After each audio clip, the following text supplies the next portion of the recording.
episode 340. Yeah, I mean, the message and the value is getting it done and getting, something out there that helps with the industry, helps with everything. It may not directly impact your shop right then and there, but it's going to directly impact industry. It's going to raise the bar. It's going to get better people in it. And it's just a great thing to do. It's a way to give back to the industry that you're making your living out of.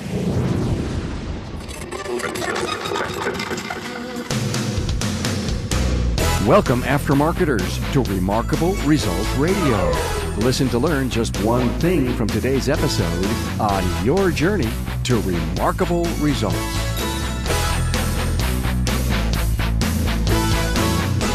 Hey, welcome, aftermarketers, technicians, scholars, and students throughout North America and around the world. I'm with Seth Thorson from Eurotech in this episode, and he's going to share with you the why and the how he created and presented a $25,000 Thorson Automotive Endowment Scholarship for Century College. Hey, Carm Capriato here to tell you that the Aftermarket's premier podcast is supported by Federal Mogul Motor Parts. Now, they are the reason you enjoy these great aftermarket interviews. You know the brands. You've embraced them for years. Moog, Felpro, Wagner Brake, Enco, Champion, Seal Power, FP Diesel, and more. They're the Parts Techs Trust. Get more information on these brands and the great programs for you at fmmotorparts.com. Are you listening to the podcast on your favorite app? Well, if you're listening on a desktop and you want to be mobile, it's easy. You can subscribe to my very own Remarkable Results Radio app for mobile devices. You know, the podcast also appears on over 12 subscription services, but it's even easier with my own app for iOS and Android. Simply go to your app store and search for Remarkable Results Radio. Install and never miss an episode. Hey, the network of listeners builds every week. I'm honored to make so many connections like new Facebook friends Joe Batista, Christy Daniel, Alexei Kerdanoff, Evan Brodoff, and Daniel Carl Goodnow. And my latest LinkedIn connections, Mike Martin, Richard Provencio, and Heather Sebin. Get connected with the podcast at remarkableresults.biz/social. The key talking points and additional bio information on Seth Thorson is found at remarkableresults.biz/E340. When I read about Seth's involvement in Century College, I knew you needed to hear of his personal motivation to create the Thorson Automotive Scholarship. Seth made this bold move to support technical education with his $25,000 endowment. We know how important having a foundation for our techs of the future is. We know we must get involved, and many of us are. We can volunteer our time, our wisdom, or our money to help bring new student talent into this industry. We also know that many of our schools are under-equipped and must keep pace with the tech advancements that are coming at us at the speed of life. On top of that, the challenges of recruitment and enrollment. So scholarships are becoming a very strong option for students who want to work in the new high-tech automotive industry. So think about this. One of your industry colleagues realized he could help. So he created an endowment that offers scholarships for his local automotive program that can virtually last forever. Is it time for your legacy to be part of your local automotive career college? Seth explains how it all started and his why and purpose for creating the endowment. Maybe this is how you can get involved in helping the industry. Think about it. Now, here's my interview with Seth Thorson.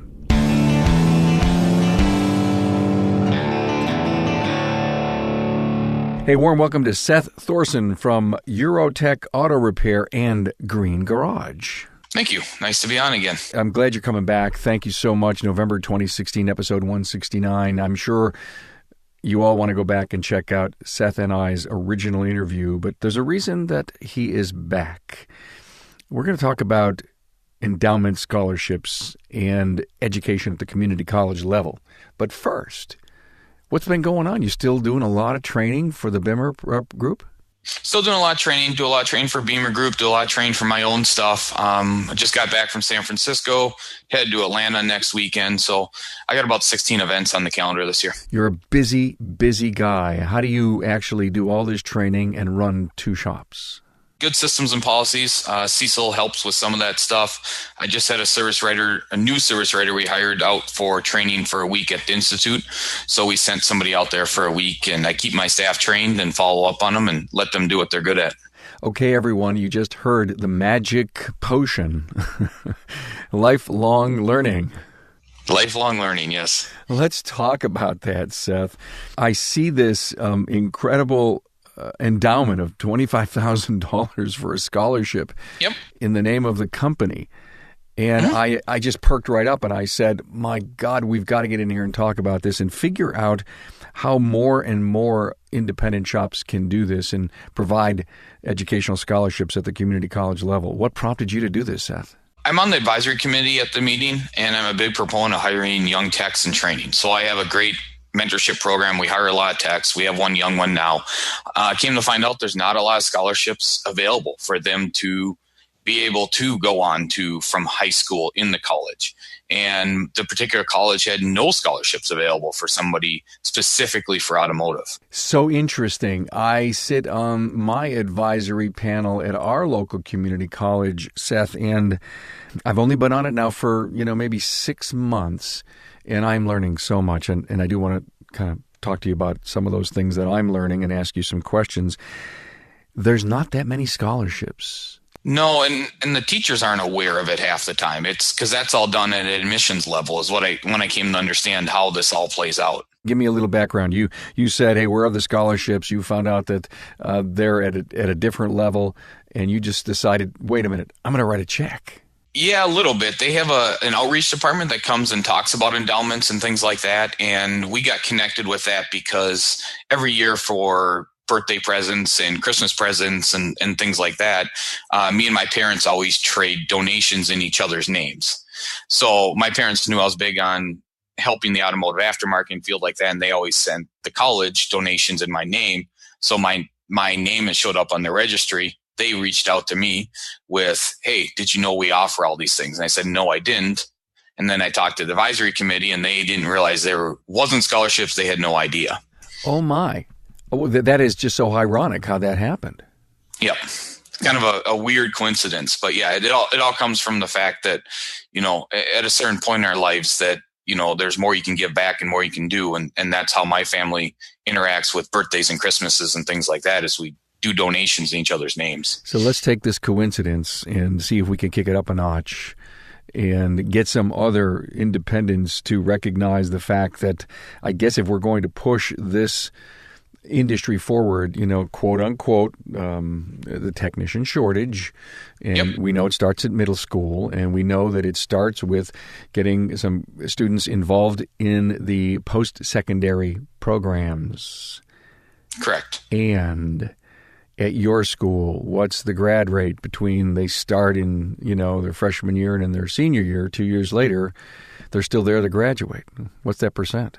The local college I deal with, they're graduating about 75 to 80% of their students. Most are still end up working in the field. We have a really strong local community college program, and that's where I've committed most of my industry time is at the local level, whether it be the 2 high schools I do some work with.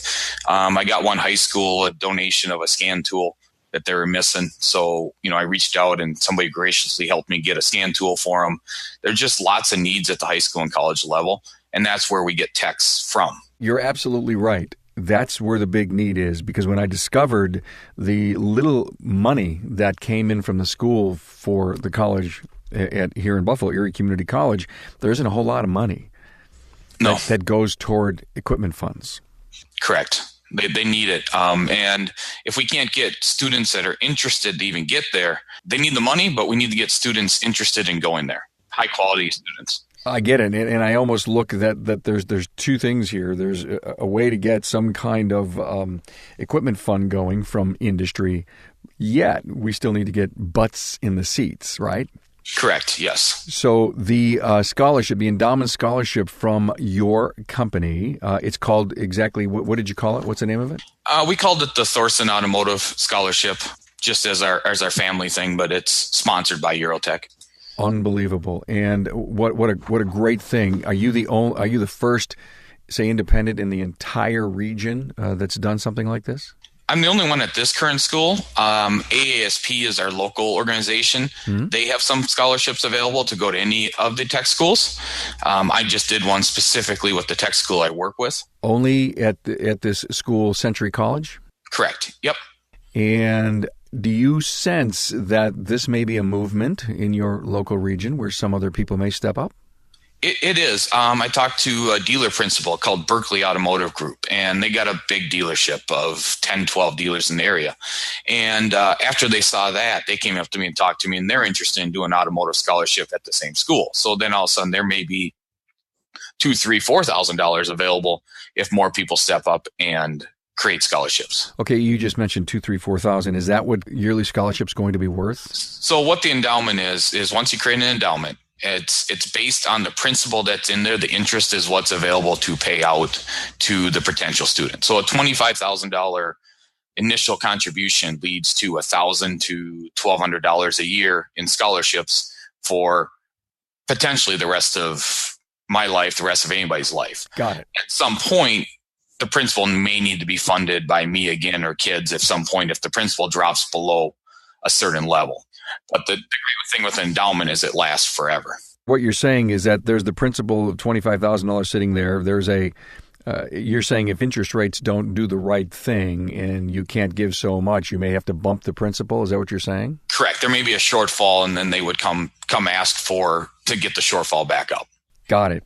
A message to the rest of the independents to let them consider the value of doing this for the purpose of the future of our industry.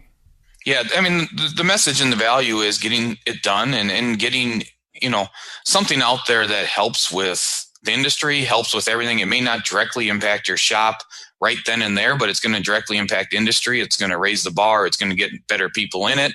And it's just a great thing to do. It's a way to give back to the industry that you're making your living out of. Seth, let's get creative. So here I am, a shop. I so firmly believe in this, but 25 grand's a little out of my reach. And I want to do something. So I know I can give 5. So maybe me and 4 or 5 others get together. We all put in 5, and maybe we come up with a neat new name for our contribution. You could certainly do that. There are groups that do that. I reached out to a few people, and I didn't get enough interest from a few shop owners that I talked to. So I just decided to do it on my own. I did propose something about it, and I said, I'm just going to do it on my own. My intention is within the next 5 years to grow to a $50,000 endowment that will pay out $2,000 to $2,500 a year. And that's over the half the tuition that is per year at the automotive college there. I'm talking with Mike Zralik, a technical product specialist with Federal Mogul Motor Parts. So you have this van, and it's the Guru on the Go van, and it's all nicely decked out, and you drop by for lunches and learns. How do shops get a chance to get that van to come to their place? Well, they can, of course, call into our Guru hotline and request it. They can talk to their parts distributor, and through that channel, we can go out and do some training, or even with us out in the field. If they see us, we do various warehouse distributor type shows, many different events. We're out there everywhere. Just come by and ask, and we'll be more than happy to come by. Hey, Mike, if I said you were a champion for Federal Mogul Motor Parts, would I be right? You betcha. So give me an example. I live, eat, breathe Federal Mogul on a daily basis. Growing up, being in the racing industry, I knew a lot about Moog. I loved Moog. Felpro, same thing. To go out and be able to talk about a company this big, this strong, it makes me happy every single day. I'm so excited to do it on a day in and day out basis. What are technicians saying after you're done with your presentation? When can you come back? They want more day in and day out. They want more, and you have more to give. You've got so many key product lines in the industry. Oh, we have a ton of product lines and a ton of training that's available, with those product lines and on a technical side too. How dazzled are the techs to see that compression-loaded ball joint with the pre-installed integral dust boot? They come unglued. They are so excited about that because less frustrations. They've been dealing with issues in the field of damaging that boot during installation, and it makes it so much easier to put in. And it's a beautiful piece. Federal Mogul Motor Parts' Garage Gurus is your go-to source for the vehicle training, technology, and answers you need to keep your next job on track. On-site, online, or on demand, the Gurus are here to help keep your business and your career on the road to success. Visit fmgarageguru.com. Let's talk about that. $1,500 to $2,000 scholarship helps the student out, as you say, what, 25 to 40% of the tuition? Yeah, right now at our local community college, the automotive tuition is about $5,000 to $8,000 a year, depending on the package. All right, okay. And people don't live on the campus. There's no housing. It's just a local community. Local community college. There is off-campus housing if somebody decide to come from out of state to this college, but most people are commuting to it. I love the idea of everybody getting together and pooling some assets to do this. Great kudos go to you for this and for being involved in the college. We are doing a lot of educator interviews. I'm interviewing some heads of automotive departments. I'm so into the educational piece and where us independents need to step forward and help. And to me, this was like one of the biggest. When I saw this, I just smiled and said, I got to have Seth to come on and tell us why he did it. And you so graciously told us this. Now let's just jump into into your program. What kind of challenges are you seeing that the community colleges are having to keep their educational programs, the automotive programs, on track? I think it's attracting the right people. I mean, they will take what they can get to come into the program, but it starts at working with our local guidance counselors. And as part of this 50th anniversary of Century College, they had a big spring gala a couple weeks ago that I attended. And the great part that I enjoyed was they brought all these people from all the local high schools, the guidance counselors, the STEM people. They brought all these people in. And there was a room full of 100 people that you had a chance to mingle with and talk. And I could share a lot of information about our industry that they weren't even aware of. So we need to reach out more to the guidance counselors, to the high schools, to get them to understand that this is a real career path and there's real opportunities for people coming into it. So what do we do? I mean, do we literally go knock on a door? Do we see a superintendent at a high school? What do we do? Superintendents at the high school, school boards. I've had to go to school board meetings and meet with, Dr. Massey on our local school board in Forest Lake, who's trying to kill an automotive program there. He doesn't see an advantage of it. So I've gone to school board meetings. We've had people writing letters to editors. In fact, I've reached out to some of our political people our state representatives who have called him and said, hey, what can we do to save the program? And so, automotive programs are disappearing at the high school level at a high rate. And is it because it costs so much to do to make the program work? I think money is a big factor of it. Obviously, they're trying to allocate funds where they can, and money does become a factor of it. But I think part of the factor is they don't see the advantage, or they don't see the career as lucrative as it really can be for the right people. Ah, perfect. So another message out to the independents. How do we fix that? Pay people well. I mean, you got to pay people. You got to get out there. You have to tell people that this is a career. Talk to parents, talk to students, talk to the customers that come in. They have young kids. Yeah, but paying people well is not going to help by talking to the guidance counselors. We have to work on the inside on our own businesses. There's probably going to be 60% of people listening says, okay, great. We keep talking and talking and talking ad nauseum. We got to pay people more, but I can't. Well, you can. I mean, you can raise rates, you can raise prices. We're already more than all our competitors. And so we still pay people more than our competitors because we charge more. So, you can do it. And you can charge more and do all of that. And you're higher than your competitors because you run a really good business? Yes, because you run a good business, you charge appropriately, take care of your customers, they're happy, you have loaner cars, you have everything on the table, and customers will gladly pay for it. Seth, let's talk about recruitment. What is the college doing to recruit into the automotive program? They do some outreach to some of the guidance counselors. They try to get to some of the schools. As far as anything else, they kind of wait for people to call them. They need to get out more, although we have a young, new high school instructor that is much more gung-ho there now, or not high school, college instructor, who's much more gung-ho, and I'm really happy, and I should introduce you to Sean Tifton at some point because he's working really hard, and they're setting up tents now, and they're going to do some things to outreach at some of the local car shows, and they're going to do some things to really try and get students in. I hear that a lot. Here comes the recruiter for the college, and that person's recruiting for so many different curriculums, right? And that person doesn't even know the value of automotive tech and where the industry is heading.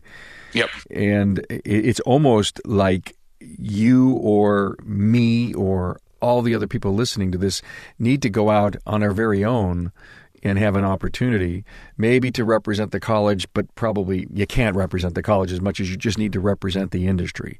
And I love what you said about, getting out into school board meetings and shaking hands with a superintendent.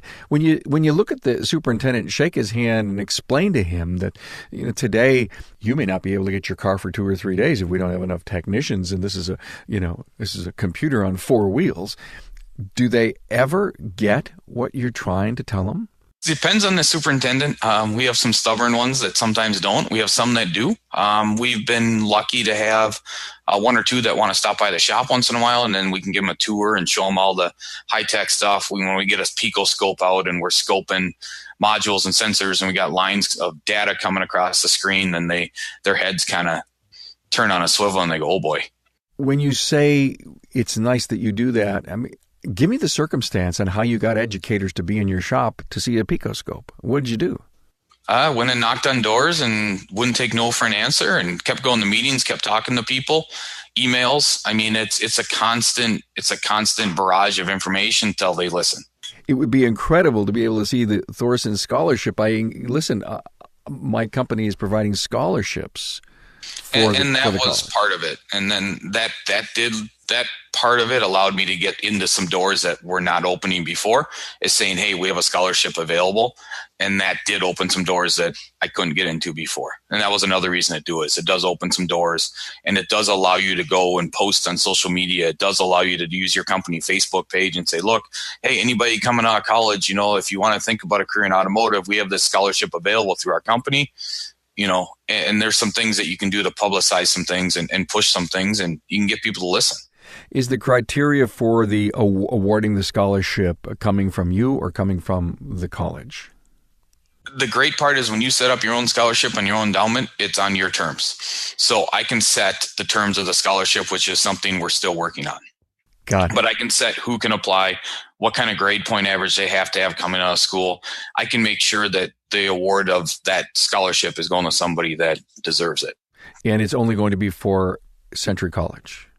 At this point, yes. It's a scholarship for Century College. Now, you could probably set up something on your own through any number of other things and award the student a scholarship to any college that they want to go to. Recommend that every independent within the sound of our voices joins their community college advisory council? I would strongly join your local community college. They're looking for people. They're desperate for people all the time. Get on the board. Listen to what's going on. You can make a positive impact on how they teach kids. You get access to good students at times. There's benefits to your business. There's also benefits to giving back to the industry and helping make sure that the college is doing appropriate training. The worst part about it is, have you done your NASTAF review yet? It's coming up in a year. At our school. That is a process. So that is the one where they need the most people, because that is a long night of going through every piece of their curriculum. Thrilled to be on the board. I'm learning a lot each and every day. I don't think the board at the school that I'm involved in was that active a couple of years ago, and now it is. We've helped pick a new textbook. So interesting as to all the things that the advisory council is being asked to do. We just recently had a career fair. For the first time, we had, I think, 4 or 5 independents there versus typically it's 95% dealerships. My whole life was on the independent side and supporting the independents, and that voice needs to be there. Yeah, career fairs are a good thing. Our college is doing some of them. We try to get as many as we can. I know a couple guys, and I'm drawing blanks on their names, did a couple career fairs, and I think you comment on, I'm drawing a blank on their names, but they've gone on and done some career fairs, which is great. It's been so great. So the vision for automotive technology of the future and how the colleges play into this thing. There's so much tech out there. Are colleges going to be able to keep up? I think they can. I think the biggest thing with colleges and the biggest thing with shops is realizing that the college is going to give them a good base. What we ask the colleges to give these students is a good base of basic information. You're still going to have to train them. They're not going to a 4-year program. They're going to a 2-year program, and you're going to have 2 years of investment into the typical student. And that's what we do. We take it a step further that we provide toolboxes when they come in. Our apprentice works out of our own toolbox. We have tools provided for him. He has to put them back every night. I mean, I pay student loans over 10 years for any student that graduates. So I mean, anybody that I hire has no student loan debt for coming into our field. There's all sorts of ways to set that up as tuition reimbursement and things like that. But there's so many needs, but you're going to have 2 years in these kids. It's 2 to 3 years of training after they come out. But the college needs to give them the base. And you're right. You're so right. I think the 2-year college grad may be getting a bad rap in certain cases. Well, I've hired someone from there and they don't know anything. And so you have to dig in deep and figure out what is it that you really mean and what did you expect after 2 years if an individual never. Let's go back to the old days where the boomers were playing with carburetors, and they're on the side of the road for forever, and they tinkered. There's no tinkering today, it seems, with many of the young freshmen that are entering college. They have an interest. After 2 years, what can they expect to really know?